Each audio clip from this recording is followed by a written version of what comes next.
Hi, it's Amanda, the urban farmer. So I was on vacation for a couple of days and came back and my garden has kind of exploded a little bit. So let me show you what happened. So first up, we're going to take a look at our potato, which I'm going to be pulling the rest of the potatoes soon because you can see how the leaves are starting to wilt. We also had some bugs that were in here chewing on stuff, but you can see I've got some potatoes that are showing here. Got a lot. I also have this weed that grew up. It's just sprang up after a couple of days. So we're going to be yanking that guy out today. And then I am going to leave the sweet potatoes still, which you can see some bugs have been getting into that. But it's not quite ready yet. So we're going to be leaving that and letting that mature a little bit more. I pulled a couple cucumbers yesterday, but you can see I've got a few more that are almost ready. I'm excited. We're gonna have some more fresh pickles as well as, cucumbers and pickles.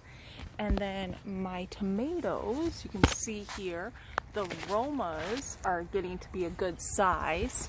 I've got a few that are showing. There's some more, so I need them to start changing colors. But they're looking great. A lot of cherry tomatoes. I'm gonna have to prune this back some. You can see how it's kind of hanging out outside of the garden beds. My zucchini has really blossomed. And then the red onion is turning. So that's gonna be ready for me to pull soon. My basil's getting nice and tall. I'm gonna pull some of those leaves and start making some pesto. I put the cage around it because the zucchini was pushing into the basil. So just to kind of give it its own space. And then the pumpkin. Oh my goodness. So this is here into the garden bed. You can see how it's kind of taken over everything. And this is one plant. How crazy is that? But what's even more interesting, let's take a look at the acorn squash here. So this guy is looking good. This guy, there's no more green on it, like light green. It's all the dark green. So hopefully, once I start seeing like a little bit of yellow and orange on it, we're gonna be able to pull that. And then my corn, getting nice and tall. These ears of corn are starting to thicken. This guy is going to be ready here soon. That was the first one to come in.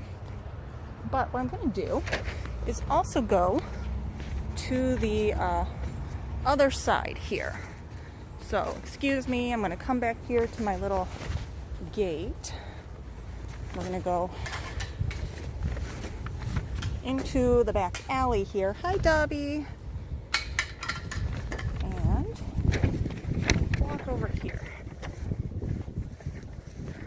Oh me, oh my, this pumpkin is coming out. Look at this. It has come. It's in my neighbor's fence. That's their little gate to come out here. But you can see there's actually pumpkin gourd starting. So I'm going to try to do is see if I can get this guy at least twisted back. Because I don't want to lose the pumpkin. But I can't have it all the way over here and on my neighbor's fence. So that's what I'm going to be working on today.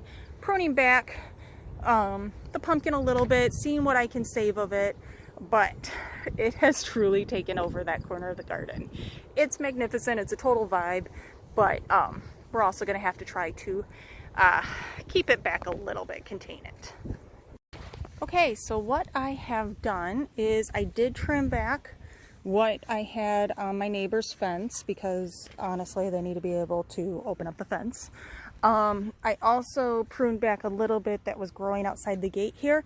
The issue is going to be once those pumpkin gourds come in, it's going to actually pull down my chain link fence. So that's actually a bad thing. I was able to move some of them in. I took this guy that was kind of leaning on the side here and I looped him back up onto the ladder to try to force him to grow that way. Pruning some of this back isn't a bad thing though because there's so much that it's overshadowing what's on the inside and then those might never turn into gourds, which we want. So I did that here on the outside and then I'm going to go back through my alley, come back through the gate. What you doing, Dubs? Okay. Let's come back over here to my little garden area. For the potato area, I took out that giant little weed that was growing back here. I'm going to come back in later and pull some potatoes. So that way I have some of these pulled out, especially seeing how the leaves are really starting to turn on this. They're not going to grow much more in the ground. I also pruned back my tomatoes a little bit. This was the one that was leaning out. I pulled that guy back in, put him towards the top because I don't want to prune him too much. You know, he's got a lot of cherry tomatoes growing on him. I would love to be able to have those later, but it needed to be cut back a little bit with some of it. And then for the pumpkin, the branch that was laying on the ground, I took it and I've kind of brought it up here, so where my strawberries are. That fencing might not be big enough or strong enough really to hold it, so I might find something else to put in there kind of in the middle and drape it across there. But you can see I have this pumpkin gourd started. I don't want to lose that one. I had to cut off 2 on the outside, so I'm just going to see if we can save that just by draping it up here. There's also a lot of flowers started on that branch, so if we can get it to produce, oh, and see, this one is also producing a tiny gourd already.